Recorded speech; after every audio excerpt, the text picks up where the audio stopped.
And by the same token, our vegetables should be organic because there's a lot of problems that we can get from supermarket pesticide-heavy vegetables and fruits.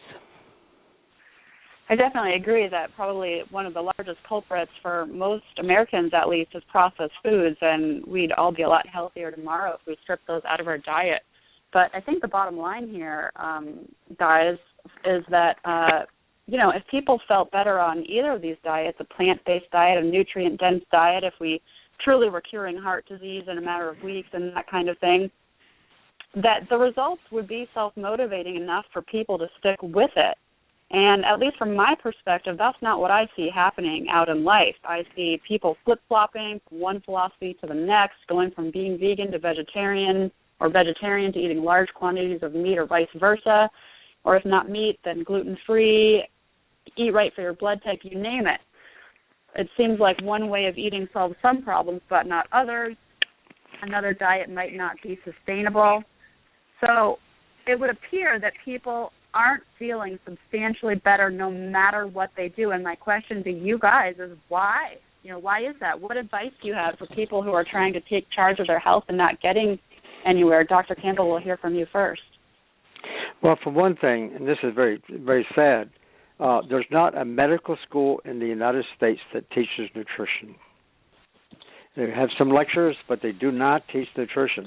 And I've lectured to at least 150 or close to 200, I think, now medical schools and medical conferences here in the last 4 or 5 years. And finally, quite a lot of doctors now are beginning to switch, their practices, and they're beginning to understand.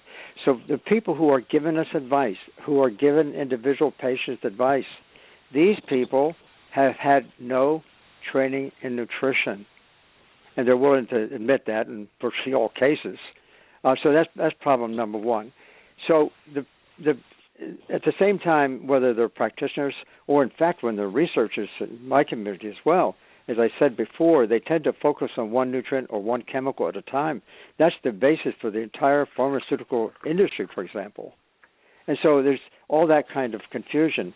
As far as flip-flopping is concerned, and drawing from what I just said, people really don't understand nutrition very well because doctors don't understand it. First off. Secondly, we're flooded with all kinds of claims being made, especially on the media, coming from various and sundry kind of companies who are obviously looking out for their products. And at the same time, these industries, these food industries and the drug industries, I should say, they have really been seriously interfering in the development of national food and health policy. I know this very well because for about 20 years I was one of the experts on these expert panels. I testified before Congress. I was on national, being challenged in national audiences, if you will. And I know that the policy that is developed is what in turn gives rise to advertising, gives rise to school lunch programs, for example, gives rise to all kinds of general recommendations from the government.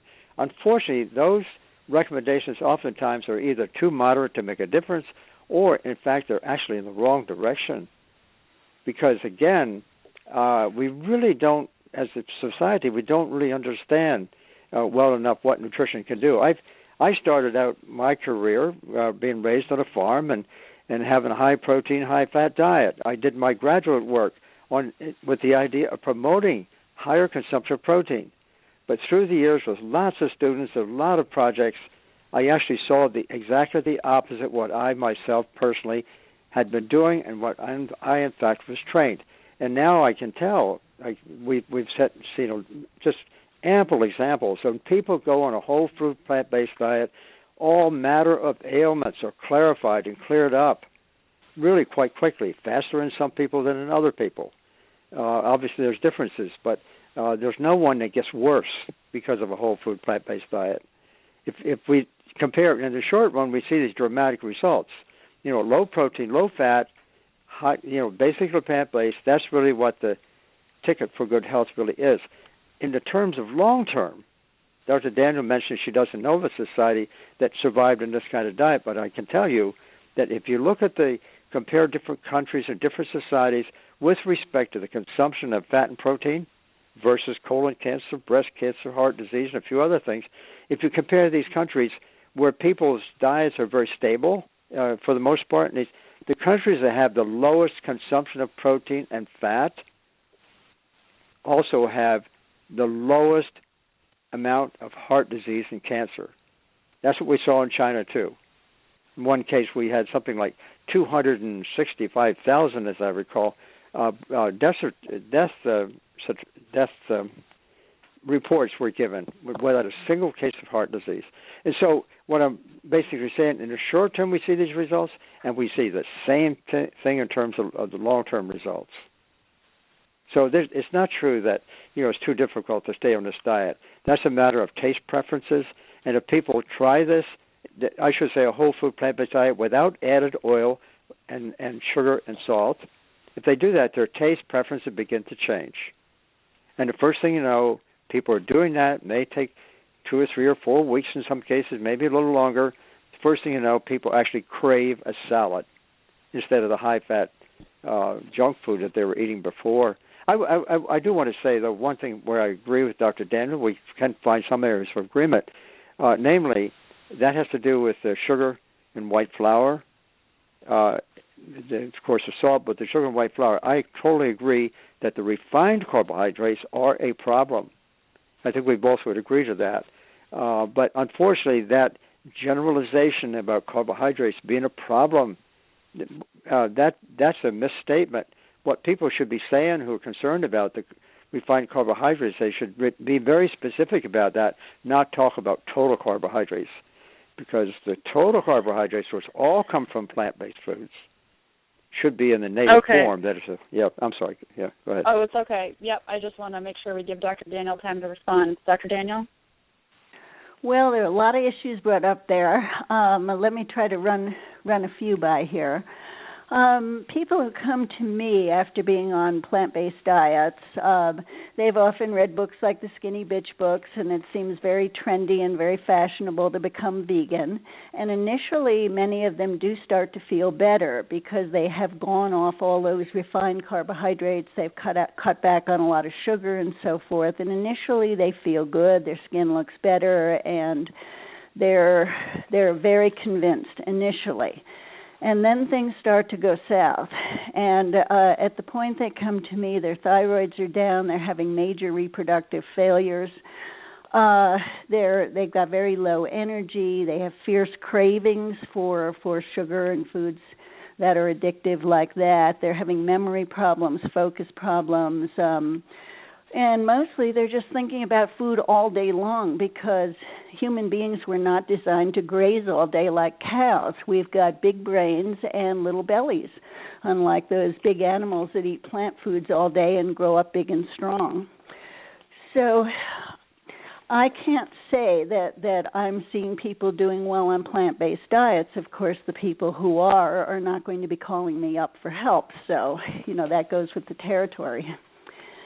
But again, just to say it again, that I agree with Dr. Campbell on some of these issues, and some of the biggest problems with the standard American diet do have to do with all of these processed and packaged and junk foods and fast foods. And when we start moving towards whole foods of any type, most people do start to do better. Thank you. I think I'd like to circle back quickly to something, Dr. Daniel, you alluded to earlier on in the conversation, which is that there are no vegan societies historically that we know about,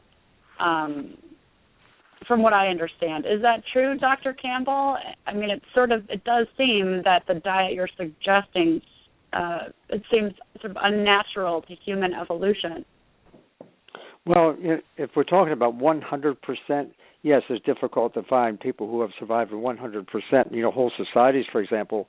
But I know a lot of people who have lived to be quite old. A lot of records of this when they're consuming 100% plant-based diet, they're very healthy, until the day they pass. But part of the problem, if we look around the world today, we can find a lot of societies that get close to that, maybe not quite 100%. But if one looks at their total diet, not more than, in many cases, just a few percent on average of their diet may be from animal-based foods. and that might be something like yogurt. Occasionally, some societies might rely on a bit of fish. But what we're now learning, as I say, the 100% diet is for anyone who's got a problem that they want to solve their problem with their health. They can essentially be treated by a whole food plant-based diet. It's really quite remarkable. But I have to agree that there aren't, to my knowledge, very many, if any, indigenous groups, I should say, that have survived 100%. I've heard of some, but I haven't personally seen it for myself. But so, still, the closer we get to a whole food plant-based diet, we see these quite remarkable effects. Yeah, I mean, certainly we have vegan society now. In the past, it doesn't seem like it. And this is just sort of me speaking off the cuff here from my experience. When I was vegan, it certainly cleared up some major health problems for me. But there were other areas that it sort of left me wanting, mainly energy and trying to get back into exercise. And I guess the sort of conclusion I came into in my mind is that if we all went on a plant-based diet, yes, we would probably reduce our risk of cancer and heart disease and all of these conditions that you speak of, because our toxin threshold would be so low. But I kind of, again, this is just a personal conclusion that I came to for myself, felt that is it possible that our bodies are designed to eat meat, that, we evolved eating meat and that we need it for something, and so that even if our meat supplies are contaminated, if the trade-off is between living a longer life but being cancer and disease-free versus having the energy to live a fuller, richer, but shorter life, that maybe I'd choose the latter option. And I'd like to give you just a quick opportunity to respond to that, Dr. Campbell. I know it's not really a question, but... Well, just recently, the man who just set a world record in weightlifting is 100% plant-based. The man who just set the world record in the marathon at age 88, again at 90, and then the world record at 92. He's a friend of mine. He's 100% plant-based, and I have actually become acquainted with a number of professional world-class athletes who, when they changed, actually their performance went up. Quicker recovery time if they're in intense exercise, certainly longer endurance time, actually stronger, believe it or not. As I said, this fellow in Toronto just set the world record on that. You have another friend who owns 15 gyms around the world. He's a trainer of professional athletes. And he set world records, national records, I should say, when in his 20s. When he got to his 40s, he went 100% plant-based, and he actually broke some of his records that were set in earlier years. So I really have to disagree. Energy, if it's done right, this is the problem. It really has to be done right. It has to be whole food, plant-based, plenty of hydration, by the way, along the way. Energy, I mean, they're feeling more energetic, not less. I just don't know how that can be true, really. Yeah, Dr. Daniel, I'd like to give you a chance to speak to this idea of whether we need meat and how our bodies evolved over time. I think some people can be healthy vegetarians, but if they're eating high-quality eggs and raw dairy. And I do think that people for a limited time can often benefit from plant-based diets, that it can help them with some detoxing. But long-term, that's not my experience. And in terms of the athletes, there's a lot of disagreement there. There's many, many athletes who do eat an abundance of meat, and that goes way back, and some of them eating too much. And many of the athletes, as they're typically trained, are going very heavily into really poor quality foods, poor quality protein powders, too much of it. So many of them could very conceivably do better, at least for a while, on a plant-based diet. Going to real food from powders would be an improvement for sure. But all the top athletes I'm acquainted with are taking bucket loads of supplements, and people on vegan diets who are taking bucket loads of supplements to to compensate for the nutrition they're not getting from the plant-based diet can do well for a while, but I certainly prefer real food to a lot of supplements. Can I make a quick comment on that? I'm not talking about people on a whole food plant-based diet taking supplements. I'm opposed to that. So please don't. That's not what I'm talking about. I'm using just whole foods. And vegans that I know do not use supplements. So that's a different kind of person.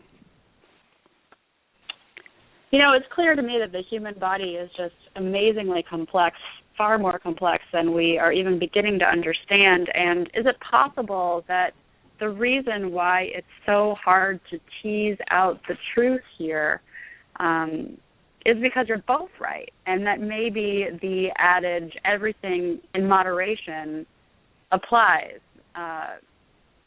Dr. Campbell, I believe you've said again that, there is no safe amount of animal protein, but, what about a diet that's mostly plants and we treat meat as our condiments? I'm sorry, I didn't understand the last thing you just said. What about the person who is...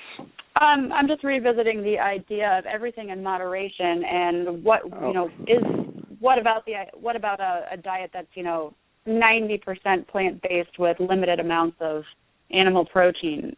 Can you remind us what the China study said about that? Well, I should first make a remark that some of us in this field really don't like the idea of moderation, because moderation means different things to different people. If you tell people they can have a few cigarettes and that just in moderation, the first thing you know, it becomes habitual and they start consuming more. So moderation, there's an expression we have, moderation kills. In other words, the idea is, what my view is that the goal on the basis of science, strictly on the basis of science, the goal is 100%. And basically, I honor the step that everybody takes toward that goal.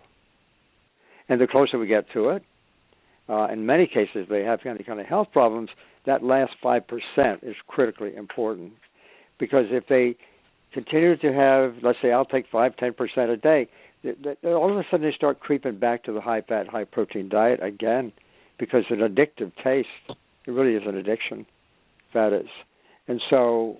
I don't subscribe to the moderation idea, because, as I say, it's a kind of a slippery slope. If you say a little bit of this, a little bit of that's okay, a little bit of something means something different to a lot of people. Dr. Daniel, what do you think about the idea of moderation? Well, I'd say that a Weston A. Price type diet, or for people who cannot tolerate the dairy or grains, a more paleo diet, that in many ways can be a moderate amount of a lot of different foods, including fruits and vegetables, and of course the animal products. And because it can be quite balanced, it can be very satisfying, and people don't go down a slippery slope. They're satisfied, and they're satiated. Their taste buds are very, very happy. They feel full.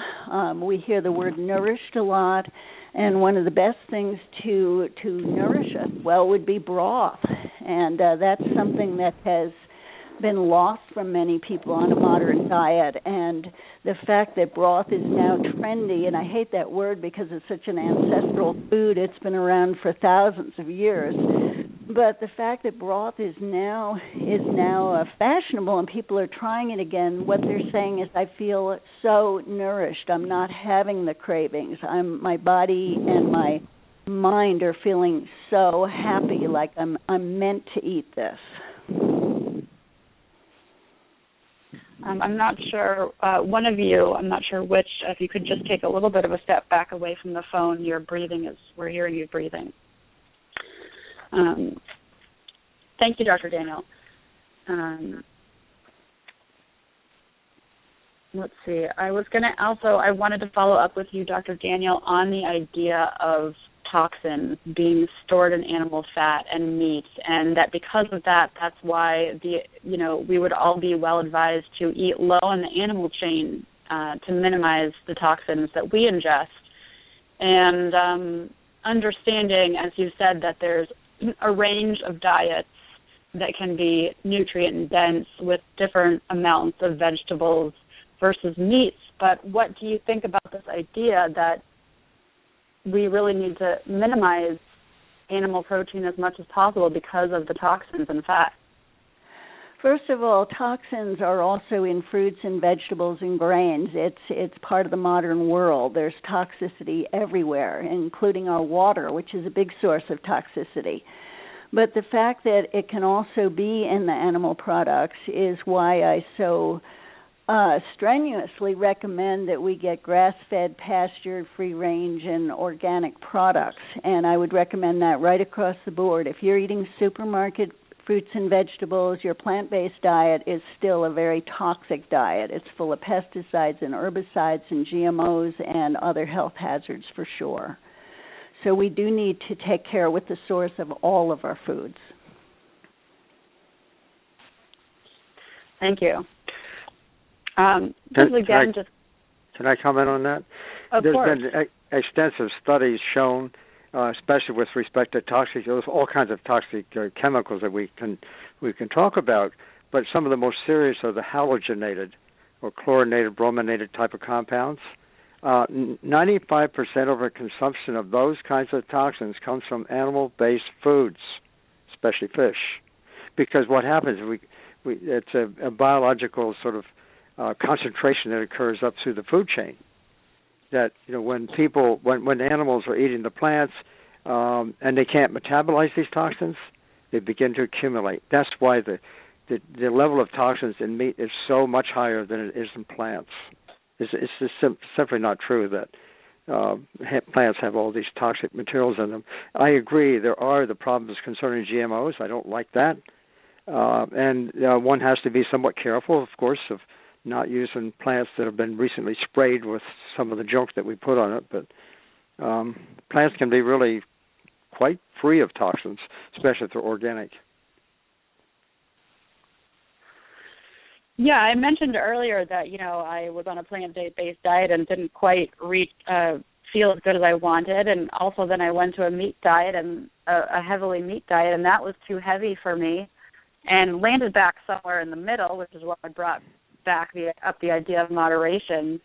When we look at people and what they've been eating the world over, from the Eskimos to cultures who eat more of a plant-based diet, doesn't it indicate that there is no one-size-fits-all diet? And that the right diet depends on your unique biological blueprint? Dr. Campbell? Well, yes, that's a good question. The differences that we have between us as individuals, or perhaps with respect to the societal groups that we belong to, the differences are that some of us can tolerate some of the difficult foods more readily than other people. But what is common to all of us, regardless of these differences in responsiveness, what is common to all of us really is when a whole food plant-based diet is consumed, that we move in the right direction, so to speak. For many people, if they've got a serious problem, it's basically sparing their life.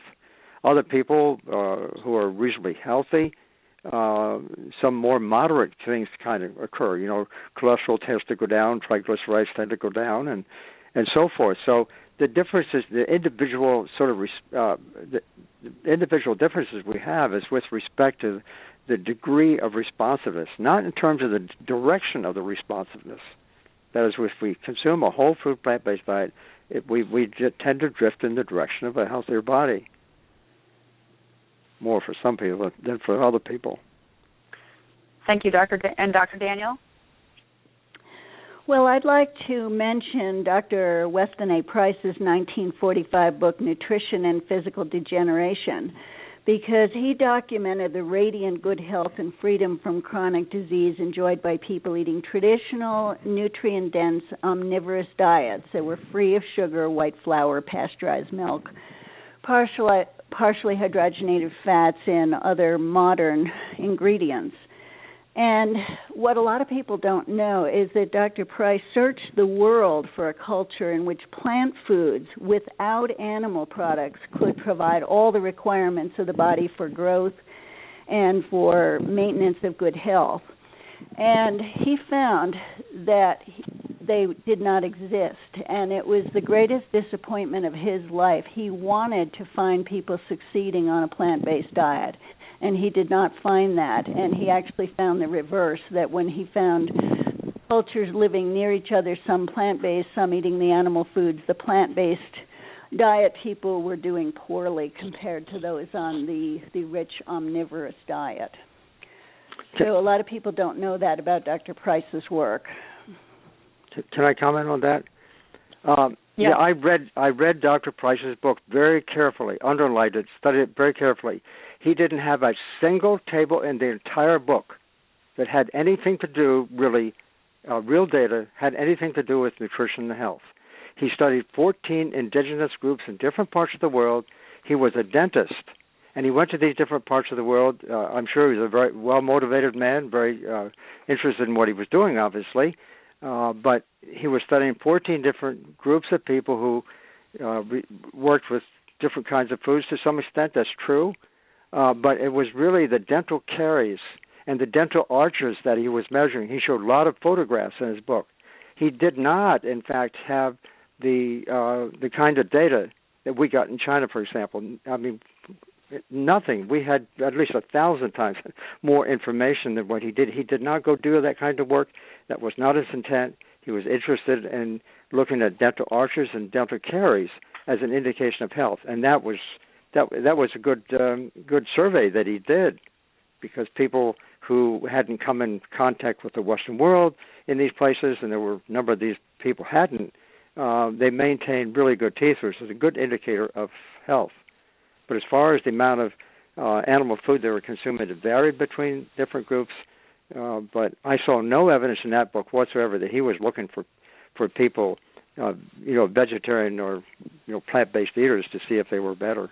I didn't find it. We're reading two different books, I guess. We're not reading two different books. He wrote more than one book. He wrote a lot of work, a lot of papers, a lot of publications over many years. Well, you spoke about the physical degeneration. I forget the title of the one that I think that was published in 1939, I believe. 45. I'm going to have to interrupt, guys, because we're running close to the end of our hour. We want to save some time for audience questions.